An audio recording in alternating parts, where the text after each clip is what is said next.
Lecture में हम क्या पढ़ेंगे? आज के इस वीडियो लेक्चर में हम पढ़ेंगे कि क्या होती है चुंबकीय संतृप्तता, ठीक है? चुंबकीय संतृप्तता के बारे में बात करेंगे। उसके बाद हम बात करेंगे ये बीएच कर्व क्या होता है, ताकि आपकी थोड़ी-थोड़ी समझ विकसित हो सके, ठीक है? चलिए दोस्तों, तो आज शुरू करते हैं हम। आज शुरू करते हैं चुंबकीय संतृप्तता। ये लो बेटा। आराम से समझिए बेटा, ये सारे पॉइंट समझेंगे तो मशीन बड़ी आसान लगेगी। चुंबकीय संतृप्तता। अच्छा, क्या होता है ये संतृप्तता? देखो, मैं थोड़ा-सा आपको समझाने की कोशिश करता हूँ। देखो आओ, वैसे तो देखो इंसान हो, आप समझ नहीं पाओगे, लेकिन फिर भी मैं समझा देता हूँ, ठीक है? देखो, संतृप्तता क्या होती है? देखो, आपको गुस्सा आता है ना? बिल्कुल आता है। लेकिन वो मान जहाँ तक आपको गुस्सा नहीं आता है, वो क्या है बेटा? आप संतृप्त नहीं हो। लेकिन जहाँ पर भी आपको गुस्सा आ जाएगा, वो क्या हो जाएगा? संतृप्तता हो जाएगी। यानी कि आपकी गलतियों की वो सीमा जिसके बाद में आपको गुस्सा आना चालू हो जाए, वो क्या कहलाएगा? संतृप्तता। बिल्कुल साथियों, वही चुंबक के साथ ही है। यानी कि चुंबक क्या है बेटा? जैसे ही मैग्नेट में लगाओगे, तो वो चुंबक होने लगेगा, होने लगेगा, होने लगेगा। लेकिन एक सिचुएशन ऐसी आ जाती है, जहाँ पर वो चुंबक होना बंद हो जाएगा। तो बेटा वही कहलाएगा संतृप्तता। आओ, जानने की कोशिश करते हैं। तो किसी भी पदार्थ में बेटा ये किस पर डिपेंड करेगी? धारणशीलता पे। तो बेटा किसी भी पदार्थ की धारणशीलता के अनुसार लिखेंगे, किसी भी पदार्थ की धारणशीलता के अनुसार, धारणशीलता अब आप समझ चुके हैं, बिल्कुल। धारणशीलता के अनुसार अनुसार वह आरोपित बल, क्योंकि आरोपित बल कौन सा? चुंबकीय आरोपित बल। वह चुंबकीय आरोपित बल, वह चुंबकीय आरोपित बल यानी कि लगाया गया बल, चुंबकीय आरोपित बल, जहां से क्या हो, जहां से वस्तु अपने चुंबकीय गुण को बढ़ाने में असमर्थता रखे, चुंबकीय गुण को बढ़ाने से मना कर दे, चुंबकीय गुण बढ़ाने से मना कर दे, वो क्या कहलाता है? वह गुण क्या कहलाता है बेटा? चुंबकीय संतृप्तता। चुंबकीय संतृप्तता कहलाता है, ठीक है? बहुत आसान है बेटा, कोई दिक्कत नहीं। यानी कि उसके बाद उसको मैग्नेटाइज करना बहुत मुश्किल हो जाता है, ठीक है बेटा? अब बेटा क्या होगा? तो इसी गुण को क्या बोला जाएगा? चुंबकीय संतृप्तता। मान लो ये कोई चुंबक है ना? विद्युत चुंबक है। अभी बताऊंगा बेटा क्या होती है, डोंट वरी। इसको मैंने क्या किया? ये कॉइल लगा के इसको मैग्नेट बनाना चालू किया, ठीक है? और उसके बाद क्या? इसके बाद एक ऐसा मान आ गया जिसके बाद इस कॉइल ने बोला भाई इससे बाद हमसे ना हो पाएगा। तो बेटा वही गुण क्या होगा? चुंबकीय संतृप्तता। यानी कि उसके बाद उसको मैग्नेटाइज करना मुश्किल होता है, ठीक है बेटा? तो आप ये चीज समझ चुके हैं, ठीक है?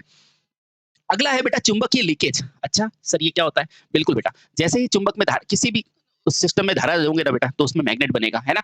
और मैग्नेट बनेगा ना, तो बेटा उसका फ्लक्स बनेगा। और फ्लक्स बेटा जो कि वास्तव में काम आएगा उसको कहेंगे यूजफुल फ्लक्स, और जो वास्तव में काम नहीं आएगा उसे क्या बोलोगे? Useless flux. तो बेटा अब पढ़ेंगे अपन चुंबकीय लीकेज क्या होता है। इधर आओ बेटा। अगला चुंबकीय लीकेज। चुंबकीय लीकेज नाम से नहीं पता चल रहा? वो चुंबक जो कि लिंक नहीं किया है, लीकेज हो गया है, यानी कि बाहर बह गया है। तो बेटा इसे ही क्या बोला जाता है? इसे ही अनावश्यक फ्लक्स भी बोला जाता है। तो बेटा इसे क्या बोलोगे आप? इसी फ्लक्स को क्या बोलोगे? अनुपयोगी फ्लक्स। तो बेटा इसको लिखो इसी फ्लक्स को क्या बोला जाता है बेटा? अनुपयोगी, यानी कि जो उपयोग में ना आया हो, अनुपयोगी फ्लक्स कहा जाता है, ठीक है बेटा? अच्छा तो सर ये फ्लक्स भी दो प्रकार के होते हैं? बिल्कुल बेटा, फ्लक्स दो प्रकार के होते हैं। आओ समझते हैं बेटा। आपके चुंबकीय फ्लक्स कितने प्रकार के होते हैं? तो आप कहोगे दो प्रकार के। अच्छा सर कौन कौन से? एक तो होता है बेटा लिंकेज फ्लक्स, लिंकेज फ्लक्स, ये देखो लिंकेज फ्लक्स। और एक फ्लक्स क्या होता है बेटा? लीकेज फ्लक्स, लीकेज फ्लक्स, है ना? अच्छा अब बेटा ये लिंकेज क्या है? जो लिंक किया गया है। और जो लीकेज क्या है? जो एक्स्ट्रा रह गया। तो बेटा इसी फ्लक्स को क्या बोला जाता है? उपयोगी फ्लक्स। इसे क्या बोला जाता है? उपयोगी फ्लक्स। और इसे ही क्या बोला जाता है बेटा? अनुपयोगी फ्लक्स, अनुपयोगी फ्लक्स, ठीक है? अब बेटा इसी को क्या किससे दर्शाते हैं? जो लिंकेज फ्लक्स होता है ना बेटा, उसी को फाई यूजफुल से दर्शाते हैं, फाई यूजफुल। और बेटा इसी लीकेज को क्या किससे दिखाते हो? फाई यूजलेस, यानी कि जो प्रयोग में नहीं आया है, ठीक है बेटा? अब इन दोनों को जोड़ोगे तो आपके पास कुल फ्लक्स का मान आ जाएगा। तो यहां से बेटा आप कह सकते हैं कुल फ्लक्स बराबर कुल फ्लक्स, यानी कि फ्लक्स टोटल। भाई फ्लक्स टोटल कितना होगा? वो फ्लक्स टोटल हो जाएगा ये phi useful plus phi useless, यानी कि फाई यूजफुल के यानी कि उपयोगी के, और किसके बराबर? फाई यूजलेस यानी कि अनुपयोगी, है ना? इन दोनों के बराबर हो जाएगा। यहां तक बेटा चीजें समझ में आई कि नहीं? क्योंकि बेटा आगे चीजें इसी से रिलेटेड करेगा। कुछ भी नहीं है बेटा, देखो मैंने आराम से समझाता हूं आपको किसी भी मशीन में जब धारा प्रवाहित करोगे तो फ्लक्स आएगा। बेटा कुछ फ्लक्स काम आ जाएगा, उसको कहोगे उपयोगी, और जो काम नहीं आया है उसको कहोगे अनुपयोगी। जो काम आता है उसको क्या लिखोगे? यूज़फुल। जो काम नहीं आता है उसको क्या बोलोगे? यूज़लेस, है ना? और बेटा आपके पास कुल फ्लक्स का मान क्या होता है? यूज़फुल और यूज़लेस के बराबर। बस ये कहना चाह रहा हूँ, ठीक है? अब बेटा जो आप अक्सर पढ़ते हो, एक लीकेज फैक्टर आता है कि नहीं? बिल्कुल आता है, आपके ट्रांसफार्मर में और हर मशीनों में आता है। तो बेटा उसको बस पढ़ते हैं अपन। तो अगला है बेटा फ्लक्स लीकेज फैक्टर। बहुत आसान है बेटा, ये चीज़ समझ में आ गई तो आपको फ्लक्स लीकेज फैक्टर आराम से समझ में आएगा। लिखो बेटा फ्लक्स लीकेज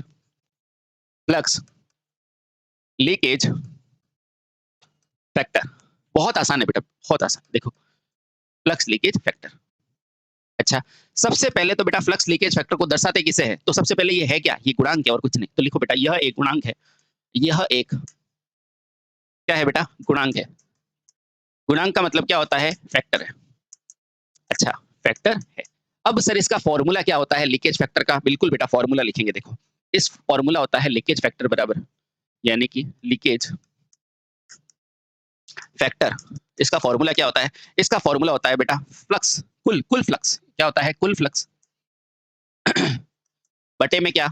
उपयोगी फ्लक्स। एक ट्रांसफार्मर में भी पढ़ते हैं बेटा अपन, ध्यान है आपको? हाँ, उपयोगी फ्लक्स। अब मुझे बताओ कुल फ्लक्स को क्या बोला जाता है? आप बोलेंगे फाई टी, ठीक है? और जो उपयोगी है बेटा उसको क्या बोलोगे? Phi useful. बेटा कोई दिक्कत है क्या? कोई दिक्कत है क्या? नहीं। अब देखो बेटा आपको ये भी पता है कि जो मेरा फाई टोटल है वो क्या है बेटा? Phi useful plus phi useless, यानी कि जो उपयोगी है और जो अनुपयोगी है। पता है कि नहीं बेटा? पता है, तो बेटा उसको यहाँ रखो। यानी कि यहाँ से मैं कह सकता हूँ मेरा लीकेज फैक्टर क्या है? लीकेज फैक्टर बराबर ये क्या है बेटा? फाई टी, और ये क्या है बेटा? फाई यूजफुल, यानी कि जो यूज हुआ है, और फाई यूजलेस, यानी कि जो क्या है? खराब हो गया है। लेस को एल लिख दिया, ठीक है? अब देखो बेटा यहाँ तक समझ में आया, पर नीचे तो सिंपल ही आएगा ना। देखो बेटा फाई टी का मान क्या होता है? Phi useful plus phi leakage, ठीक है? इसको मैंने माना फाई यू है, और ये क्या है बेटा? फाई लीकेज, यानी कि जो यूज नहीं आया है, और ये दोनों मिला के तो फाई टोटल होंगे ना। तो बस वही लिखा है बेटा, ठीक? अब नीचे क्या आ जाएगा? फाई यूजफुल, यानी कि फाई यूजफुल। बोलो यहाँ तक कोई दिक्कत? कुछ दिक्कत नहीं बेटा, बहुत आसान है। देखना आप यहाँ से आपको क्वेश्चन क्या पूछता है मैं बताता हूँ। तो लीकेज फैक्टर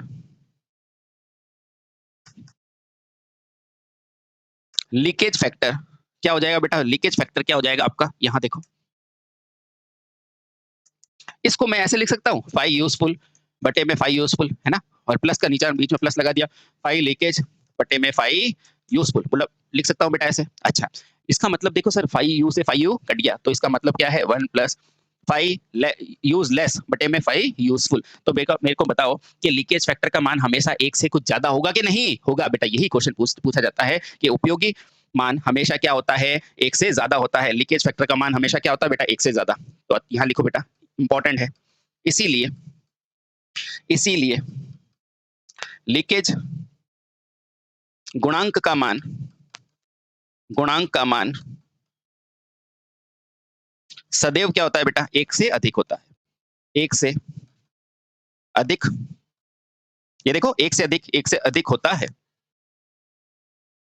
आसान लग रहा है बेटा? आपको क्या याद रखना है? ये क्या होता है? गुणांक होता है, इसका मान क्या होता है? फाई टोटल पर यूजफुल, और यहाँ से आपको पता चल गया इसका मान क्या होता है? हमेशा एक से ज्यादा। बोलो बेटा समझ में आ गया? बहुत अच्छे।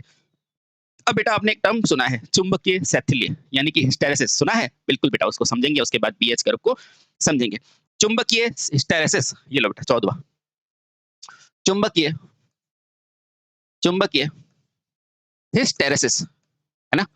यानी कि चुंबकीय पीछे रहना, है ना? हिस्टैरिसीस अभी समझते बेटा, आराम से समझेंगे, डोंट वेरी। ये लो, ठीक है? क्या होता है बेटा? कभी सुना है? आपको क्या पता है सारी मशीनें किसकी बनी हुई है? हैं? या तो कास्ट स्टील या कास्ट आयरन की, है ना? यानी कि उसके अंदर क्या होता है बेटा? खुद का कुछ ना कुछ क्या होता है? धारणशीलता होती है, कुछ ना कुछ मैग्नेट होता है? तो लिखो बेटा, जैसा कि हमें ज्ञात है, जैसा कि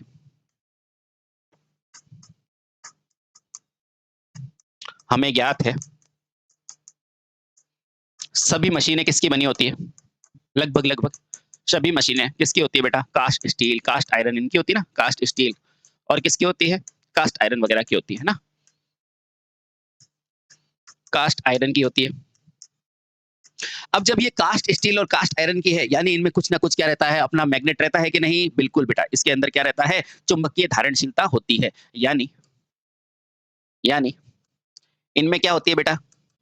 चुंबकीय गुणों की धारणशीलता होती है। चुंबकीय गुणों की क्या होती है बेटा? धारणशीलता होती है ना? बेटा लाइन सर पढ़ा करो, सब चीजें समझ में आएगी। धारणशीलता होती है, यानी कि उसके अंदर कुछ ना कुछ चुंबक रहता है। क्यों? क्योंकि ये बनी हुई तो किसकी है? लोहे की बनी हुई है। ठीक है? बहुत सही। अब देखो बेटा क्या होगा, कभी-कभी क्या होता है, जब किसी भी चुंबक को किसी अन्य चुंबकीय क्षेत्र में रखते हैं, तो क्या होता है बेटा? चुंबकीय होने लग जाती है। अब जब वो चुंबकीय क्षेत्र हटाते हैं, तो बेटा ये क्या होनी चाहिए? पूरी तरह से अचुंबकीय होनी चाहिए, लेकिन ऐसा नहीं होता। उसके अंदर कुछ ना कुछ चुंबक रह जाता है शेष। बेटा उसे ही क्या बोला जाता है? चुंबकीय हिस्टैरिसीस बोला जाता है। ठीक है बेटा? तो क्या लिखेंगे? जब किसी जब किसी चुंबक को चुंबकित किया जाता है, चुंबकित किया जाता है यानी कि मैग्नेट बनाया जाता है, किया जाता है, तो वह चुंबकीय गुणों को लेती है। चुंबकीय गुणों को क्या करती है? धारण करती है। चुंबकीय गुणों को धारण करती है कि नहीं? बिल्कुल धारण करती है। लेकिन लेकिन जब यह क्षेत्र हटा लिया जाता है, क्षेत्र हटा लिया जाता है, तब भी उनमें क्या रहता है बेटा? कुछ ना कुछ चुंबक रहता है। उसे क्या कहते हैं? चुंबकीय अवशिष्ट, है ना? तब भी उनमें कुछ चुंबकीय गुण चुंबकीय गुण क्या रहते हैं बेटा? शेष रहते हैं। शेष रहते हैं। बेटा उसे ही क्या बोला जाता है? उसे क्या बोला जाता है? अवशिष्ट चुंबकत्व। अवशिष्ट चुंबकत्व कहा जाता है। कहा जाता है। अब मुझे बताओ बेटा, अब इस अवशिष्ट चुंबकत्व को भी हटाना है, तो मुझे क्या करना पड़ेगा? विपरीत दिशा में एक बल लगाना पड़ेगा बेटा। उसे क्या बोलेंगे? हिस्टैरिसीस। चुंबकीय पीछे रहना, चुंबकीय रूप से हिस्टैरिसीस यानी कि पीछे रहना। आओ समझते हैं बेटा, आराम से समझते हैं। ठीक है बेटा? अब पहला क्वेश्चन तो बेटा ये है कि आखिर इस प्रभाव को हम पढ़ क्यों रहे हैं? क्योंकि आपको मशीन को समझना है। तो लिखो बेटा, किसी भी किसी भी मशीन को मशीन को समझने के लिए बेटा क्या? चुंबकीय हिस्टैरिसीस को समझना जरूरी है। चुंबकीय हिस्टैरिसीस, और इसको क्या बोलते हैं? शैथिल्य। चुंबकीय हिस्टैरिसीस, इसको क्या बोलते हैं? शैथिल्य को क्या करना जरूरी है बेटा? को समझना जरूरी है, क्योंकि जब इसका बिहेवियर समझोगे तभी तो आप बना पाओगे इलेक्ट्रोमैग्नेट। ठीक है? तो देखो बेटा आराम से समझ गए। अब अपन क्या करेंगे बेटा? अब हम स्टडी करेंगे इसी के अंदर हिस्टैरिसीस लूप की। अच्छा, इसी के अंदर एक पॉइंट आता है बेटा, हिस्टैरिसीस लूप। लूप है ना? अच्छा, तो सबसे पहले पूछा यही जाता है बेटा, ये हिस्टैरिसीस लूप किस-किस के बीच में बनता है? तो आप बताओ किस-किस के बीच में बनता है बेटा? तो इसी लूप को क्या बोला जाता है? BH loop. पहला क्वेश्चन बेटा, हिस्टैरिसीस लूप को क्या कहा जाता है? तो बेटा क्या बोला जाता है? इसे इसे बीएच वक्र कहा जाता है। ठीक है? अब देखो बेटा दूसरा क्वेश्चन, ये किस-किस के मध्य खींचा जाता है? तो यह वक्र बी क्या होता है? चुंबकीय घनत्व। बहुत बढ़िया बेटा, यह चुंबकीय घनत्व तथा एच क्या होता है बेटा? एच होता है चुंबकीय क्षेत्र की तीव्रता तथा चुंबकीय क्षेत्र की तीव्रता के मध्य खींचा जाता है। अब आपको पता है हर किसी के अंदर थोड़ा-थोड़ा चुंबक तो होता ही है ना? हाँ, बस उसी की स्टडी करनी है आराम से। तो देखो बेटा, ये समझ में आया आपको? पक्का? अब देखना बेटा, यहाँ से मैं ये कह सकता हूँ, क्या कह सकता हूँ? ये वक्र क्या होता है सर? B बराबर क्या होता है? Mu into H। इसका मतलब क्या है? म्यू क्या है बेटा? चुंबकीयशीलता। ये क्या है बेटा? चुंबकीयशीलता। चुंबकीय पारगम्यता। ठीक है? यानी कि चुंबक के पार जाने की क्षमता। ठीक है? इसका मतलब जब इसको हटाऊँगा तो क्या हो जाएगा बेटा? B समानुपाती H। बेटा इसका मतलब जानो, इसका मतलब क्या होता है? यदि मैं H के मान में परिवर्तित करूँगा तो मेरे B के मान में परिवर्तन होगा कि नहीं? बिल्कुल होगा। तो बेटा आप बताओ X किसको रखोगे? H को, और Y किसको रखोगे? B को। तो बस यहीं से आपका एक समीकरण बनता है। इस तरह से एक वक्र बनेगा बेटा आपका, जिसको कहोगे BH वक्र। अब आप सभी को पता है कि सभी पदार्थों में कुछ ना कुछ क्या रहता है? चुंबकत्व रहता है कि नहीं? तो बेटा यहाँ पर आप क्या रखोगे? अब आपको पहला क्वेश्चन अगर मान लो ये पूछेगा कि आप परिवर्तन H में करोगे या B में, तो आप बोलना H में परिवर्तन करके B के मान को चेंज किया जाता है। ठीक है? तो लिखो बेटा, यहाँ क्या रखोगे? H। ठीक है? यहाँ क्या रखा आपने? B। बोलो कोई दिक्कत? कोई दिक्कत नहीं। ठीक है? अगर बेटा यहाँ H है तो ये क्या हो जाएगा? माइनस H होगा कि नहीं? अगर यहाँ B है तो ये माइनस B है या नहीं? बिल्कुल B है। ठीक है? अब देखो बेटा क्या हुआ? प्रारंभ में जैसे-जैसे मैंने H के मान को बढ़ाया, ये देखो H के मान को बढ़ाया, तो B का मान भी बढ़ा कि नहीं? बढ़ा। अब देखो मैंने एक बिंदु बढ़ाया था आपको सैचुरेशन का, उसका मतलब क्या है? इस बिंदु के आगे वो कहेगा नहीं भई, अब मैं मैग्नेट नहीं बना सकता। चाहे आप कितना भी चुंबकीय क्षेत्र लगा दो, ठीक है? मैं मैग्नेट नहीं बना सकता। यानी कि पहले तो ये जैसे से ये बढ़ा तो B का मान भी बढ़ा। अब मैंने बोला चलो आप बढ़ नहीं सकते, घट तो सकते हो? बिल्कुल, तो बेटा इसने घटना चालू किया। लेकिन इतना मान आने पर इसने बोला कि अब H का मान तो आपने 0 कर दिया वापस, है ना? पीछे करते-करते 0 कर दिया। पर इसने बोला मैं B का मान इससे ज़्यादा नहीं घटा सकता। बेटा इसको क्या बोला जाता है? अपशिष्ट चुंबकत्व। देखो इधर, आपने क्या लिखा था? जब किसी चुंबक को चुंबकित किया जाता है तो चुंबकीय गुण को धारण करता है। जब यह क्षेत्र हटा लिया जाता है यानी कि H 0 कर दिया तो भी बेटा उसमें क्या रहता है, कुछ चुंबकत्व रहता है जिसे क्या बोला जाता है, अवशिष्ट चुंबकत्व। ठीक है, समझ गए? तो बेटा अब आपने यहाँ पर ये चुंबकीय क्षेत्र हटा दिया यानी कि H 0 कर दिया, लेकिन उसके पास कुछ ना कुछ मान रह गया कि नहीं रह गया। बेटा इसे ही आप क्या बोलते हो, अवशिष्ट चुंबकत्व बोलते हो। तो यहाँ पे अगर मैं कोई एक पॉइंट ले लेता हूँ, मान लीजिए T, है ना? ये पॉइंट है M। ये M कौन सा बिंदु है, संतृप्तता, यानी कि इसके आगे क्या होगा, ये सैचुरेट नहीं होगा, तो संतृप्तता बिंदु। ठीक है, चलिए बहुत बढ़िया। और बेटा ये जो OT क्षेत्र है ना, इसको यहाँ लिखो। यहाँ से मैंने क्या लिखा है, OT क्षेत्र, O से T तक, है ना, O से T तक। बेटा ये क्या कौन सा क्षेत्र है, ये है अवशिष्ट चुंबकत्व का। अभी मैंने पढ़ाया था ना आपको, अवशिष्ट चुंबकत्व। ये क्या होता है, पदार्थ में वो चुंबकत्व जो कि चुंबकीय क्षेत्र हटाने के बाद भी रहता है। ठीक, बहुत अच्छे। अब देखना बेटा, अब मैंने क्या किया, चलो आप ऐसे नहीं हट रहे तो आप इसको नेगेटिव की तरफ H लगाना शुरू किया, है ना? तो देखो बेटा, इसने नेगेटिव की तरफ H किया तो B ने भी घटना चालू कर दिया, है ना? लेकिन अब ये यहाँ पर इस बिंदु पे देखो बेटा, H का मान क्या है, -H। इस बिंदु पे H का मान क्या है, -H। लेकिन बेटा इस बिंदु पे आप देखो, इसके अंदर कुछ ना कुछ, अब देखो B का मान तो क्या है, B का मान तो 0 हो गया, लेकिन H का मान माइनस में कुछ आया, आया कि नहीं? वापस समझो बेटा, इस बिंदु पर जैसे जैसे मैंने H का मान नेगेटिव में किया तो B का मान तो 0 हो गया, लेकिन H का मान कुछ नेगेटिव में रहा कि नहीं? बिल्कुल। तो बेटा ये वाला पॉइंट क्या कहलाता है, ये वाला पॉइंट कहलाता है निग्रह बल, यानी कि रिटेंटिविटी, यानी कि ये वो बल है जो B को 0 करने के लिए आवश्यक है। समझ गए? तो बेटा अगर मैं इस बिंदु को S मानता हूं तो मैं क्या कहूंगा, O से S कौन सी दूरी है, ये वाली दूरी। O से S कौन सी दूरी है, एक तो बिंदु मेरे लिए ये इंपॉर्टेंट है, ये तो अवशिष्ट चुंबकत्व हो गया, और ये O से S में यहां लिख देता हूं बेटा। ये कौन सा बल है, ये निग्रह बल है। कौन सा है बेटा, निग्रह बल। इसको क्या बोला जाता है, कोहेरेसिविटी, है ना, कोहेरेसिविटी। बेटा इसकी कई भी पूछा जाता है, मैं बताऊंगा, डोंट वरी। अभी बस ये समझो, ये H का क्या है, नेगेटिव मान है, जिसके लिए B को मैंने 0 किया। ठीक, अब देखो बेटा, अब मैंने वापस से क्या किया, इसको इसके B के मान को बढ़ाना चालू किया, और इस बिंदु पर ये आके वापस से क्या हो गया, सैचुरेट हो गया। यानी कि ये M है तो मैंने मान लिया ये N बिंदु है, और ये भी क्या है, संतृप्तता बिंदु। ठीक है, यानी कि इससे ज्यादा ये नेगेटिव में भी नहीं हो रहा, मैग्नेटाइज। ठीक है, अब जब मैंने इसको वापस बढ़ाया तो ये बेटा इस तरह से बन गया, यानी कि ये भी हो गया, और ये अंत में जाके इधर मिल गया। तो बेटा यही वक्र क्या कहलाता है, BH वक्र। ठीक, अब बेटा इससे क्वेश्चन क्या क्या बनते हैं, आपको समझ में आ गया पूरा? सबसे पहले H को बढ़ाया तो B भी बढ़ा, है ना? उसके बाद जैसे जैसे मैंने H को घटाया नेगेटिव साइड तो B भी घटा, लेकिन इस बिंदु पे आके रुक गया। बेटा इस OT को क्या बोला मैंने, अवशिष्ट चुंबकत्व। ठीक है, फिर उसके बाद मैंने इसको घटाया तो OS को मैंने क्या बोला, निग्रह बल, है ना? इसके अब बताऊंगा, डोंट वरी, कोई दिक्कत नहीं, बहुत आसान है। फिर इसको घटाया तो यहाँ पर सैचुरेशन आ गया, फिर इसको वापस से बढ़ा दिया। ठीक, अब सुनना बेटा, यहाँ से क्वेश्चन क्या है, सबसे पहले H की इकाई क्या होती है, आप सभी जानते हैं क्या होती है बेटा, एम्पियर टन प्रति मीटर। बोलो समझ में आया, है ना? बहुत आसान है बेटा। फाई की इकाई क्या होती है, वेबर प्रति मीटर स्क्वायर। बोलो समझ में आया, आया। अब देखो बेटा, ये जो OT है, ये जो OT है, समझ रहे हो, ये OT इस B को ही तो कहेंगे, है ना? तो B की इकाई क्या है, वेबर प्रति मीटर। तो बेटा अवशिष्ट चुंबकत्व की इकाई क्या हो जाएगी, यही तो है OT। तो बेटा ये भी क्या हो जाएगी बेटा, इसका भी मात्रक क्या हो जाएगा, इसका भी यूनिट क्या हो जाएगा, एम्पियर टन प्रति मीटर। समझ गए, समझ गए? और बेटा इसे ही क्या बोला जाता है, इसे ही क्या बोला जाता है, रिटेंटिविटी, रिटेंटिविटी, है ना?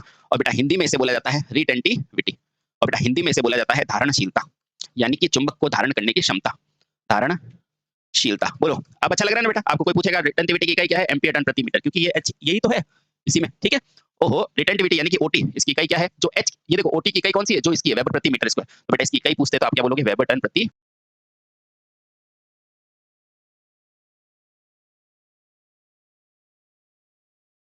यानी कि ये भी हो गया, और ये अंत में जाके इधर मिल गया। तो बेटा यही वक्र क्या कहलाता है, BH वक्र। ठीक, अब बेटा इससे क्वेश्चन क्या क्या बनते हैं, आपको समझ में आ गया पूरा? सबसे पहले H को बढ़ाया तो B भी बढ़ा, है ना? उसके बाद जैसे जैसे मैंने H को घटाया नेगेटिव साइड तो B भी घटा, लेकिन इस बिंदु पे आके रुक गया। बेटा इस OT को क्या बोला मैंने, अवशिष्ट चुंबकत्व। ठीक है, फिर उसके बाद मैंने इसको घटाया तो OS को मैंने क्या बोला, निग्रह बल, है ना? इसके अब बताऊंगा, डोंट वरी, कोई दिक्कत नहीं, बहुत आसान है। फिर इसको घटाया तो यहाँ पर सैचुरेशन आ गया, फिर इसको वापस से बढ़ा दिया। ठीक, अब सुनना बेटा, यहाँ से क्वेश्चन क्या है, सबसे पहले H की इकाई क्या होती है, आप सभी जानते हैं क्या होती है बेटा, एम्पियर टन प्रति मीटर। बोलो समझ में आया, है ना? बहुत आसान है बेटा। फाई की इकाई क्या होती है, वेबर प्रति मीटर स्क्वायर। बोलो समझ में आया, आया।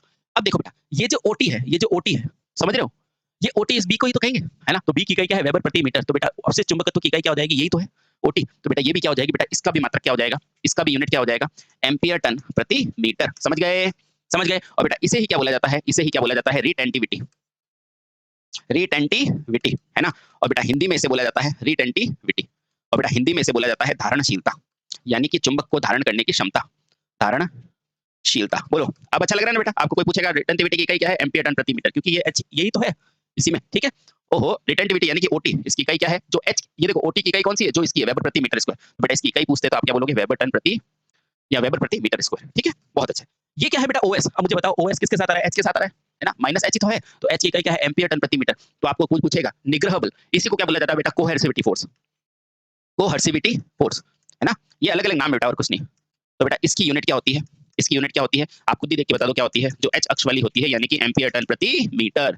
ये बेटा ये दो क्वेश्चन आपसे पूछे जाते हैं। ठीक है, बहुत सही। अब यहाँ पर वो अपनी मर्जी से OT ले लेगा, OP ले लेगा, है ना? आपको तो बस इसको पढ़ना आना चाहिए। आसान लग रहा है कि नहीं? जल्दी से बताओ, जल्दी से, समझ गए? बेटा अगर ये चीज़ नहीं समझ में आ रही तो उसके बाद आगे और ज़्यादा दिक्कत आएगी, इसलिए देखो। देखो मैं वापस आपको समझाने की कोशिश कर रहा हूँ, बिल्कुल आसान है देखो, आसान। सबसे पहले मैंने क्या बोला था आपको BH वक्र, यानी कि H बढ़ाओगे तो B बढ़ेगा, ठीक? अब देखो जैसे मैंने H को बढ़ाया तो B बढ़ा और इस बिंदु पे क्या आ गया संतृप्तता बिंदु, यानी कि इसके बाद मैग्नेट नहीं बनता। फिर जब मैंने H को घटाया तो B भी घटा, लेकिन इसके बाद ये घटना बंद कर दिया। तो बेटा ये क्या है Y पे कौन है वेबर प्रति मीटर स्क्वायर, तो बेटा इसकी भी इकाई क्या होगी वेबर प्रति मीटर स्क्वायर। फिर जब मैंने इसको घटाया तो ये क्या आ गया बेटा OS, ये क्या है X एक्स पे, तो बेटा ये क्या है एम्पीयर टन प्रति मीटर, इसकी इकाइयां पूछी जाती है, ठीक है? फिर इसको वापस बढ़ा दिया, बहुत आसान है। अब जब आपको ये समझ में आ गया तो आपको ये भी समझ में आया कि देखो यहाँ पर इसको कुछ ऋणात्मक बल लगाना पड़ा है, यहाँ पर बेटा इसको कुछ ऋणात्मक बल लगाना पड़ा है। बेटा यहाँ से जन्म होता है हिस्टैरिसीस सती का, किसका? हिस्टैरिसीस सती का, यानी कि हिस्टैरिसीस लॉस का, है ना? तो बेटा अब वो पढ़ेंगे। अब आपसे कोई पूछेगा कि इसका वक्र का एरिया हमें क्या देता है, तो हमें क्या देता है सैतिल्य हाश। तो बेटा सबसे पहले इस वक्र का क्षेत्रफल हमें क्या देता है, तो बेटा ये क्वेश्चन पूछे तो बोल देना किसका वक्र है हिस्टैरिसीस, तो बेटा ये क्या देगा हिस्टैरिसीस लॉस, हिस्टैरिसीस लॉस देगा, ठीक है? यानी कि सैतिल्य हाश देगा, ठीक? अब बेटा अगला पॉइंट हम इंपॉर्टेंट पॉइंट पढ़ेंगे, उसका नाम क्या है? उसका नाम है हिस्टैरिसीस सती। अब जब हिस्टैरिसीस लॉस आ गया है तो आप पूछेंगे कि क्षति कैसे हुई, है ना? तो इसका जो क्षेत्रफल है ना बेटा इसे बोलते हैं हिस्टैरिसीस सती। आओ समझते हैं। अगला पॉइंट क्या है? Hysteresis loss. ये लो बेटा, अगला पॉइंट क्या है? हिस्टैरिसीस। ये नंबर ऊपर नीचे हो सकता है, don't worry. Hysteresis loss, hysteresis loss. आइए समझते हैं। अब आपको ये पता चला कि जब मैंने इस बिंदु पे पहुंचा था तो नेगेटिव की तरफ H लगाया था, नहीं लगाया था? बेटा इससे जन्म होता है हिस्टैरिसीस सती का, ठीक है? तो क्या होगा बेटा हिस्टैरिसीस सती का मतलब क्या है? चुंबकीय पदार्थों को चुंबकित करने के बाद नर्म लोहे को पुनः क्या किया जाता है बेटा? विचुंबकित किया जाता है ना? सुनो बेटा, जब चुंबकीय पदार्थ था उसको मैंने पहले चुंबकीय किया, फिर उसके बाद क्या उसको विचुंबकित किया। इधर आओ बेटा, समझो पहले इसको।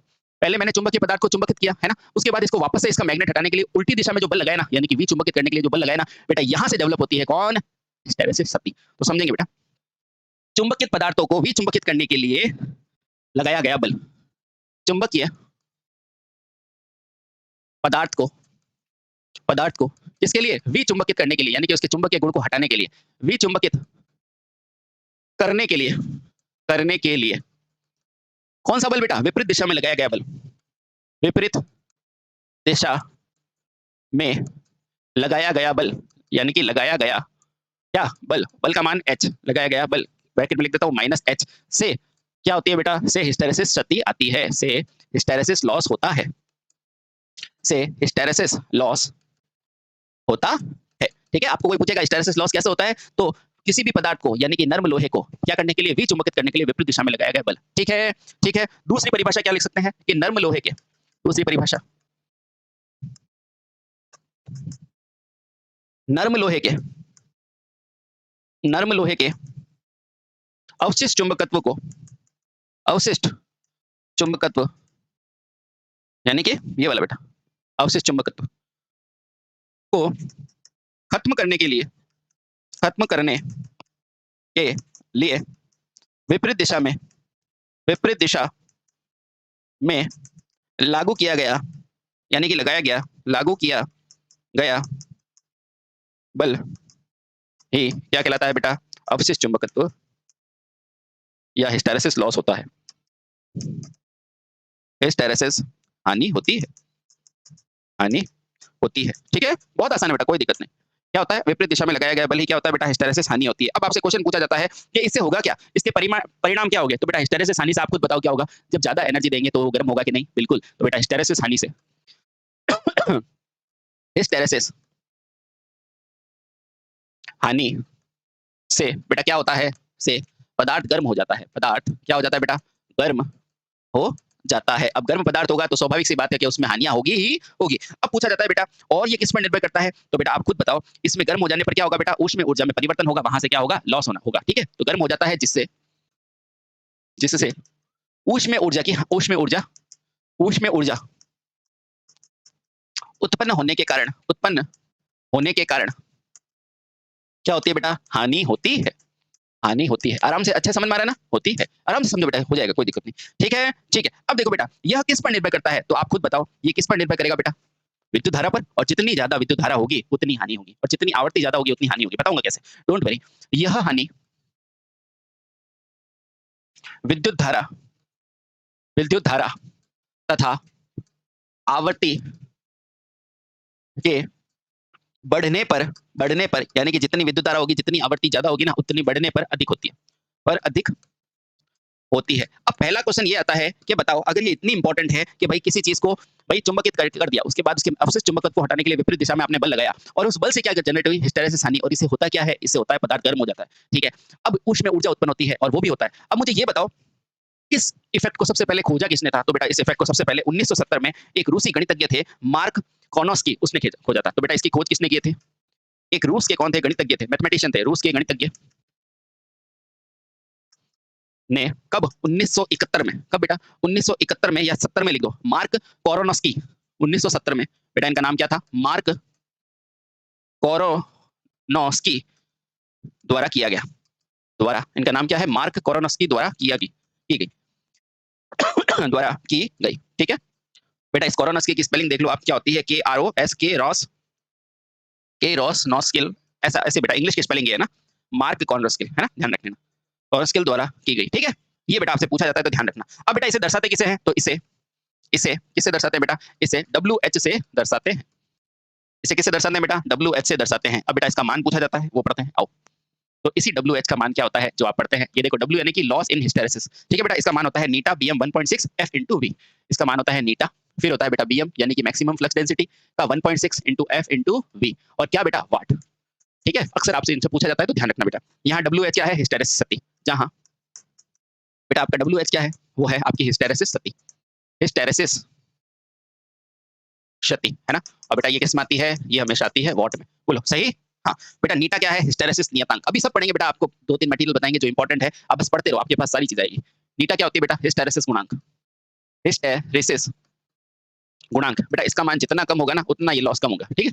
अब सुनो, और क्या होता है बेटा? BM। BM क्या है? अधिकतम फ्लक्स घनत्व, अधिकतम फ्लक्स घनत्व, ठीक है। F क्या है बेटा? F है बेटा आवृत्ति, और इसकी इकाई क्या होती है? हर्ट्ज। क्या होती है बेटा? हर्ट्ज, ठीक है। और V क्या होता है आपका? V क्या होता है बेटा? V होता है बेटा चुंबकीय आयतन चुंबकीय आयतन, है ना, ध्यान रखना बेटा। अक्सर इसको वोल्टेज लिखते हैं, वोल्टेज नहीं होता बेटा, ये क्या होता है? आयतन होते हैं, ठीक है बेटा। बहुत अच्छे। तो यानी कि बेटा आपको क्या समझ में आया है? थोड़ा सा मैं आपको रिवाइज कर देता हूँ। देखो, हर पदार्थ में अपना चुंबक होता है, ठीक है। मान लो ये पदार्थ है, लोहा है, इसका चुंबक है। जब इसमें और ज्यादा मैग्नेट किया तो ये चुंबकित होगी, फिर जब हटाया तब भी इसमें कुछ ना कुछ मैग्नेट रह गया बेटा। उसको हटाने के लिए जो बल लगता है ना विपरीत दिशा में H, बेटा उसको कहते हैं हिस्टैरिसीस हानि, ठीक। अब देखो बेटा, ये नीटा BM * F। अब देखो बेटा, जितना ज्यादा नीटा कम होगा ना, देखो यानी कि यहाँ से मैं ये कह सकता हूँ हिस्टैरिसीस हानि समानुपाती नीटा। इसलिए बेटा जितना नीटा कम होगा ना उतनी ये हानि क्या होगी? कम होगी, ध्यान रखना, है ना। और इसीलिए बेटा क्या करते हैं? ट्रांसफार्मर में क्या मिलाते हैं अपन? Silicon steel. अभी बताऊंगा क्यों, डोंट वरी बेटा। इसीलिए ट्रांसफार्मर में, इसीलिए यहाँ लिख देना बेटा। और इसको कम करने के लिए बेटा, इस हानि को कम करने के लिए ट्रांसफार्मर में क्या मिलाते हैं अपन? Silicon steel. अब उसका मान बताएंगे, डोंट वरी। ट्रांसफार्मर में या कोई भी मशीन में यह हानि कम करने के लिए, या मशीन लिख दो बेटा ताकि आपको इजी समझ में आ जाएगी। इस हानि को कम करने के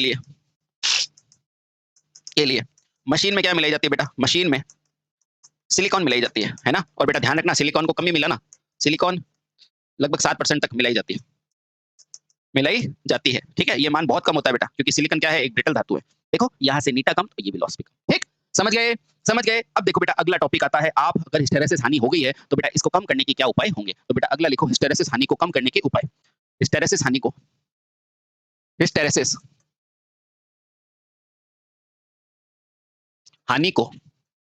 कम करने के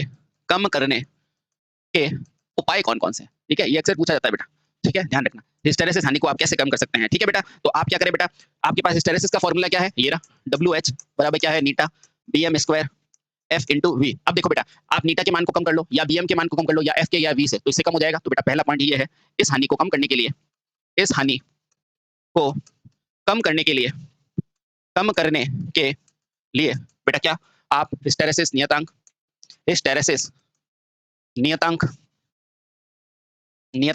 और क्या है बेटा? अधिकतम फ्लक्स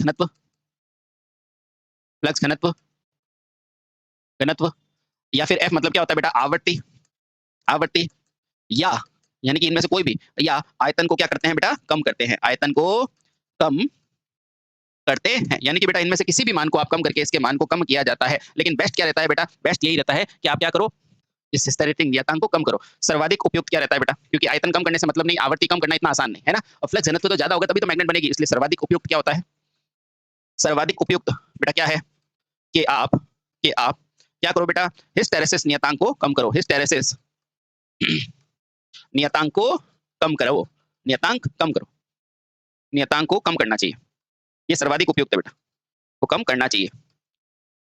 ये सबसे बेस्ट है ना। अब देखो बेटा कुछ इंपॉर्टेंट पदार्थ है और उनके हिस्टैरिसीस नियतांक के बारे में हम बात कर लेते हैं, ठीक है। चलिए तो बेटा कुछ पदार्थ है, तो यहाँ लिखो बेटा SN नंबर, ये कुछ पदार्थ है और यहाँ क्या है बेटा आपके हिस्टैरिसीस नियतांक, हिस्टैरिसीस गुणांक, यानी कि इनके नीटा का मान बेटा पूछा जाता है इसलिए लिखा रहा हूँ, और इंपॉर्टेंट लिखूंगा, सारे नहीं लिखूंगा, ठीक है। चलिए बहुत बढ़िया, आओ।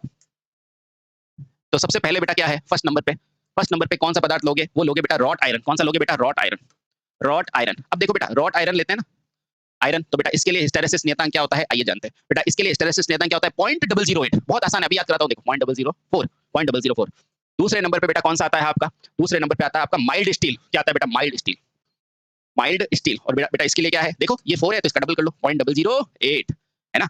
तीसरे नंबर पे कौन आता है आपका, इंपॉर्टेंट आता है बेटा कौन सा, हाई कार्बन स्टील। तीसरे नंबर पे कौन सा आता है, हाई कार्बन स्टील, है ना। बस ये आराम से याद हो जाएंगे, देखो इसका याद करो 0.004, इसका डबल, अब इसका भी, इसमें भी 4 जोड़ दो, ये देखो 4 जोड़ा 4 जोड़ा 4 जोड़ा, तो 0.001। और अब आपका सबका फेवरेट सिलिकॉन स्टील, चौथा क्या होता है बेटा, सिलिकॉन स्टील, सिलिकॉन स्टील। अब देखो बेटा इनका नेचर तो क्या होता है, बहुत ज्यादा क्या होता है, ब्रिटल होता है, इसलिए अपन ज्यादातर क्या यूज करते हैं, ज्यादातर सबसे ज्यादा हम यूज करते हैं सिलिकॉन स्टील। और बेटा इसी का आपको याद रखना है, कितना होता है, 0.01 इसके लिए नीटा का मान होता है। इसीलिए बेटा आप क्या करते हैं, नोट, यहाँ पे लिखेंगे बेटा नोट, सिलिकॉन का हिस्टैरिसीस गुणांक कम होता है, कम होता है, अतः इसे कहाँ यूज करते हैं बेटा, विद्युत मशीनों में यूज करते हैं, विद्युत मशीनों में प्रयोग लेते हैं। और बेटा ये बहुत बेस्ट बात है, ध्यान रख लेना, ठीक है। ये बेहद इंपॉर्टेंट बात है कि सिलिकॉन का हिस्टैरिसीस कम होता है इसलिए यूज करते हैं, ठीक है। बहुत अच्छे। और बेटा इन तीन चारों का याद करना है, सबसे पहले इसका याद कर लो 0.004, इसमें 4 जोड़ो तो 0.008, इसमें 4 जोड़ो तो 0.012, और बेटा इस 0.012, और बेटा इसके बराबर ये देखो 0.01, ये सबसे अच्छा होता है क्योंकि ये सबसे ज्यादा अच्छा मटेरियल माना जाता है सिलिकॉन, है ना। और सिलिकॉन क्या है, एक अर्धचालक, है ना। तो बेटा ये भी पॉइंट लिख दो। इसके अलावा क्या पॉइंट है कि सिलिकॉन क्या होता है, एक अर्धचालक होता है। सिलिकॉन क्या होता है बेटा, एक अर्धचालक भी है, एक अर्धचालक भी है, चालक है जिसका उपयोग अच्छे से हो सकता है ना, अच्छे से आवश्यकता अनुसार हो सकता है, आवश्यकता के अनुसार हो सकता है, के अनुसार होता है। और यहाँ पे एक चीज और ध्यान रखना, ज्ञात रहे सिलिकॉन को 7% से ज्यादा ना उपयोग करने की सलाह देती है, ना उपयोग लेने की सलाह दी जाती है। क्यों दी जाती है बेटा, क्योंकि यह सिलिकॉन बाद में क्या हो जाता है, ब्रिटल हो जाता है, क्योंकि यह भंगुर हो सकता है। भंगुर का मतलब क्या होता है बेटा, ब्रिटल, जैसे कांच होता है ना, नीचे जलते टन गिर जाता है, वो भंगुर ब्रिटल हो सकता है, ब्रिटल हो सकता है, ठीक है। तो बेटा ये आपने मैग्नेट का हिस्टैरिसीस पॉइंट, एक पॉइंट आपने समझ लिया। 2 बार इस वीडियो को देखें और अच्छे से समझने की कोशिश करें, आपके सारे कांसेप्ट क्लियर हो जाएंगे, ठीक है। अगले वीडियो में मिलते हैं, थैंक यू सो मच।